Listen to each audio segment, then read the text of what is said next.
Hello, learners at home. You're welcome to the next segment of your Learn at Home program. My name is Aparanta Emmanuel, your basic science teacher.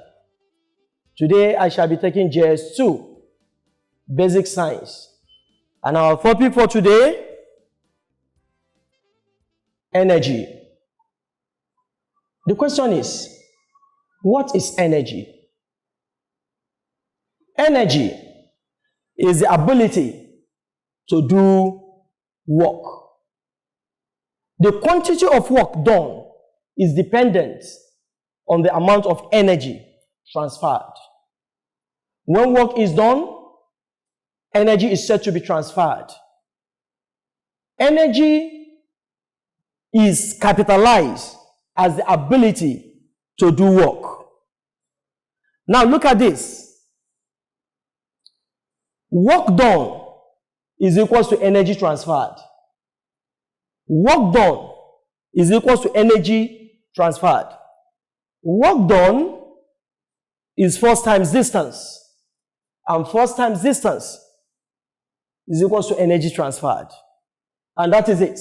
So energy transferred is equal to work done. Types,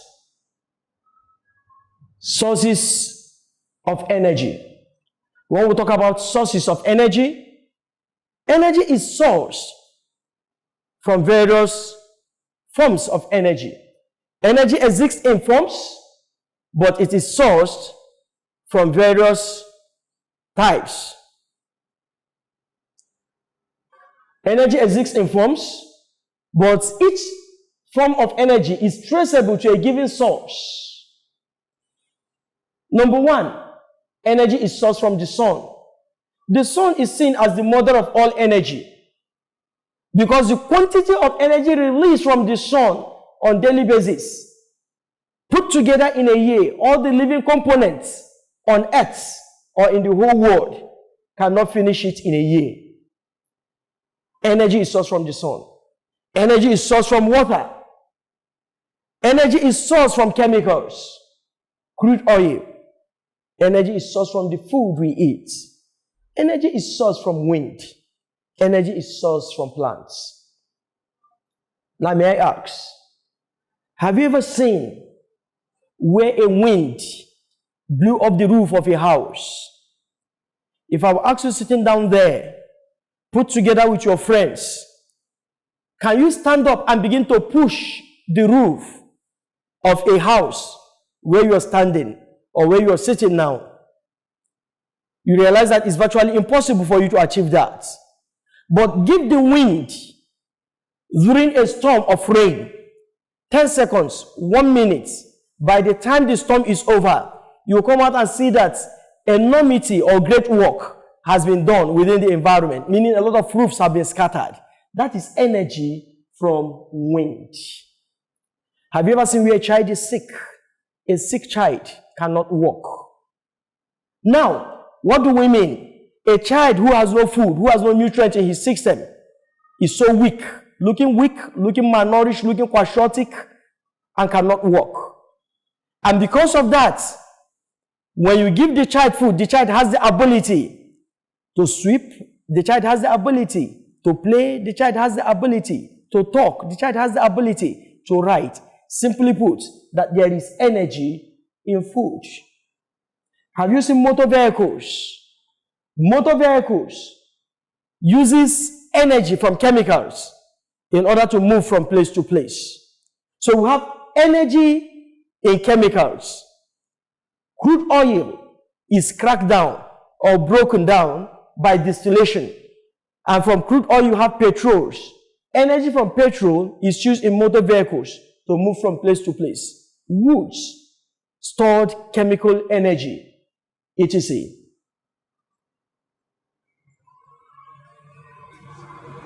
Now, when we talk about energy, let us look at sources of energy. Look at this. Energy from water bodies. Energy from water bodies. Inside the water, you have plants, you have animals living inside the water. Without energy inside the water, Simply put, plant and animal cannot survive in the water environment. That is one. Energy from water is also converted into hydroelectric energy, which is used to generate electricity. That is two. Energy from water is also used at homes for domestic activities. We also have energy from the sun. The plant uses energy from the sun to manufacture their own food. The plant also uses energy from the sun to produce or convert the simple precursors in photosynthesis. Human beings also use energy from the sun to dry their own food. Energy from the sun is enormous. Look at wind. Turbines are created in order to convert energy from the wind. And energy from the wind is preserved, used in windmills for traction of corn and generation of electricity. That is energy from the wind. Classification of energy. When we talk about classification of energy, energy is classified in two forms. There are two major classes of energy. We have the number one, the renewable form of energy. And we also have the number two, which is the non-renewable form of energy. When we talk about the renewable form of energy, it exists in nature and they are replenishable. They are replaced constantly when lost. They are easily accessible and they don't have high carbon emission. Renewable energy is derived from natural resources, natural sources. Example, the sun, the wind, water, biomass, and geothermal resources. That is renewable energy. We also have the non-renewable energy. The non-renewable energy are easily lost because they are made up of high carbon content. That is the non-renewable energy. And when we talk about the high carbon content, they release greater quantity of energy which is needed for work. If you come to our society today, we make use of greater quantity of this non-renewable energy. Carbon content present in our petrol, carbon content present in our diesel, present in the kerosene, all makes up the non-renewable energy. They are called fossil fuels, as they are the products of plants. They lived 1,000 years ago, and we find them in coals, in oil, and in natural gases. We refer to them as non-renewable energy source. This non-renewable energy source is not easily replaceable like the renewable energy source. It's easily lost. And it takes time. It takes time to generate. And that's why it is referred as non-renewable energy source. Let us look at forms of energy. Forms of energy. Energy exists in forms. Energy exists in forms. Though they are traceable to sources, but energy exists in forms. And when we talk about forms of energy, they are classified. We have the number one, the chemical form of energy. Chemical form of energy. Chemical energy is that energy that is stored in the bonds of chemical elements or chemical substances. That is the chemical energy. That energy that is stored in the bond of chemical compounds. They include the molecules and the atoms. Chemical energy is mainly released when there is a chemical reaction. And in chemical reaction, it is either breaking down or it is coming together in ionization. It is released in form of heat. That is another form of energy. Chemical energy is released when there is breaking down of substances in form of heat. We also have electrical energy. Electrical energy is the energy that is carried in the electrons of electrical conductors.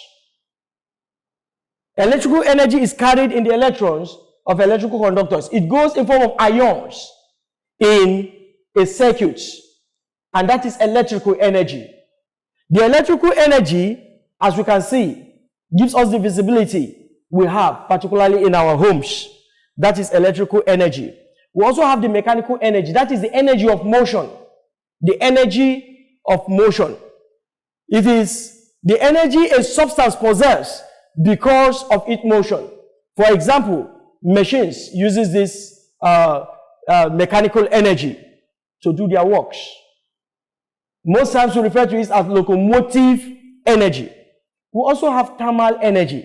The thermal energy is the energy of heat. Energy generated due to heat that is coming from a substance, or the heat that is coming from an environment. Substances have different level of temperatures, and these temperatures goes out to determine the energy quantity in that substance. The energy quantity due to heat is referred to as the thermal energy. The thermal energy. We have other sources of energy like the nuclear energy. The nuclear energy is the energy that is found in the nucleus of an atom, or in the nucleus of an element that is existing in the atom, in the molecule, or in the ions. That is the nuclear energy. That is the nuclear energy. Now, the nuclear energy, just like we have said, can be broken down by fusions, and it can also be combined by fission. So it is generated in the fusion of substances. We generate nuclear energy in the fusion of substances, and it is used in the manufacturing of bomb. A very strong type of energy that has been used nuclearly in science to manufacture bombs and other detonatives.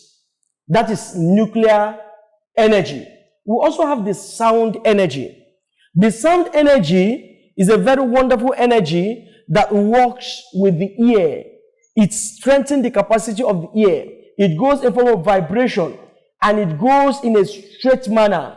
It either goes in the air, or it goes through a metal, or it goes through the water. It has a direction of flow. But in any case, it is the energy that differentiates the sound that comes from various objects or animals. That is the sound energy. We can differentiate the sound from one animal and the other because of the presence of sound energy. We can differentiate the sound between objects and objects because of the sound energy. Each object has a different combination of sound energy which they produce, and sound energy helps in identification of sound. The ear uses the sound energy. We also have the potential energy. The potential energy is the energy of a body by the virtue of its position. By the virtue of its position. Let us look at a child that is sitting in a class, just sitting down, not doing anything. Or let us look at the chairs in the class. We cannot say the chairs in the class without doing anything, that they have no energy. The chairs in the class that are static are already standing on the energy, which we refer to as potential energy. The same thing is applicable to a mango or a fruit that is hanging on top of the tree. They are standing on a balance which is maintained by the potential energy. We also have the kinetic energy. The kinetic energy is the energy of a substance in motion. In motion. That is the energy of motion.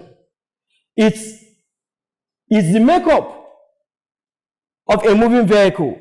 It is the makeup of a machine, a tricycle. It is the makeup of an aeroplane. It is the makeup of a child who is sweeping. It is the makeup of a child who is washing, who is taking his bath. That is the energy of motion. Energy of motion. The combination of the potential energy and the kinetic energy gives rise to what we refer to as the mechanical energy. Gives rise to the mechanical energy. Now, if I may ask, can you think of other forms of energy around you? Yes. Can you think of other forms of energy around you? While you do that, let us look at uses of this energy. Uses of energy. Energy is used in every aspect of our life. Energy is used in every aspect of our life. For instance, electric energy. It is used at home for cooking, for ironing of our clothes, electric bulbs, in washing machines, name them. Electric energy is applied in every aspect of our life. We have also the light energy. This is the energy of vision. We refer to it as the energy of vision because the eye uses this energy. In darkness, the eye is virtually useless because of lack of light. So the eye uses the energy that comes from light. And that is what we refer to as electric energy, as the energy of vision.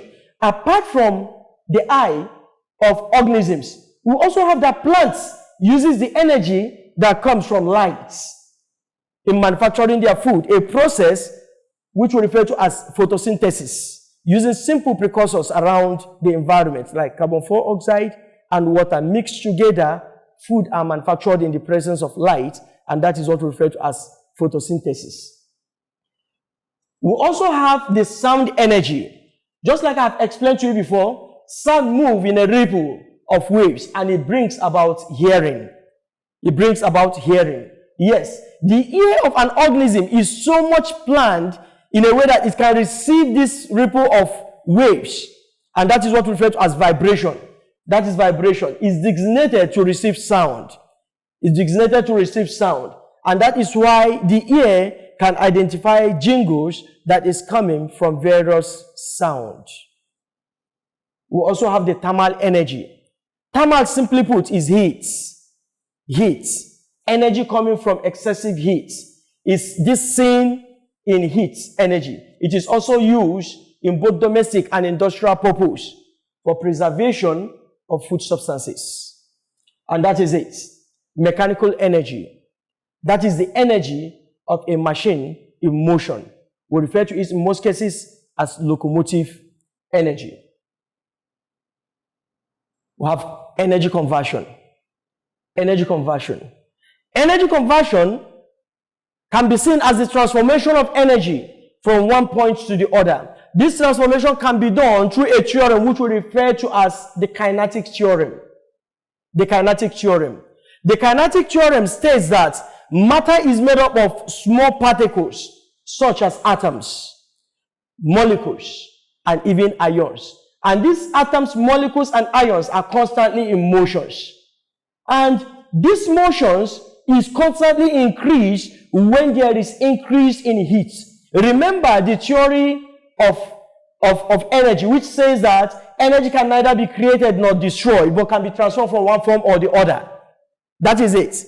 Now, energy can neither be created nor destroyed, but transformed from one form or the other. But at the transformation point, the energy is broken down and is transformed. Let's take, for instance, a melting point. In melting of a substance, you bring a substance from the refrigerator in form of a solid, which refers to as an ice. It's a solid. And you suspend it or you project it through a rise temperature by heat. Take it to heat. As you heat, little by little, what happens? The environment or that body of a solid, which you have gotten from a refrigerator that has cooled down, begin to disintegrate. It releases itself and converts to solid. That is melting. With time, it disintegrates further because there is constant motion, constant vibration, and it's changed from melting even to gas. That is change of form. What has happened is that that body has received heat, and it has changed the heat into gas. The same thing is applicable to every other body, where energy is converted from sound to light. The same thing is applicable where energy is converted from mechanical to electrical. The same thing is applicable where energy is converted from light to mechanical, and so on and so forth. We can see the conversion of energy mainly when there is the ignition of a car around our environment, or when there is the drumming of instruments around the environment. It is easily expressed in that. Yes, look at this. These are some of the conversions in our daily lives as we put to use. This is conversion of energy. Energy convert from electrical to heat used in cooking at our homes. This is conversions. Energy converted from chemicals to light and motions, which is mechanical, used in transportations. You can also see this. Now, this is electrical bulbs. Conversion of energy to light. All these are uses of energy in our homes. So far, we have seen energy. We said energy is the ability to do work. Yes. And we have also seen that force times distance gives us energy. And energy is equals to quantity of work done. Now, for work to be done, energy must be transferred from one point to the other. So energy transferred is equals to work done. Sources of energy. We also see that we can get energy from the sun, we can get energy from water, from chemicals, from biofuels, from plants, food, air, and so on. We also look at classifications of energy. We say energy is classified into two. We have the renewable, and we also have the non-renewable source. We also look at forms in which energy exists, and we look at the solar energy, we look at the sound, we look at mechanical, and many others.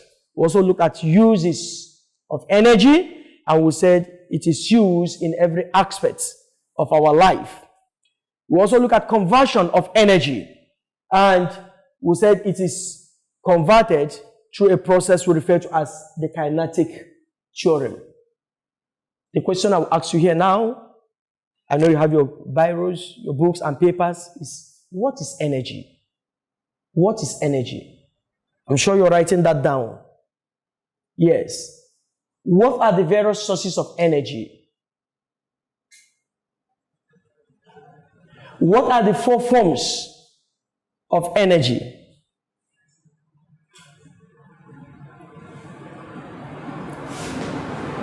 It's all right. What is the relationship between work and energy? I'm sure you've gotten these questions. Just go through the notes and the answers are there. But before I leave, I will leave you with an assignment. List any 5 forms of energy within your environment. List any 5 forms of energy within your environment. I remain your host for today, Mr. Paranta Emmanuel, your basic science teacher. Thank you. Stay safe. Next time, same station.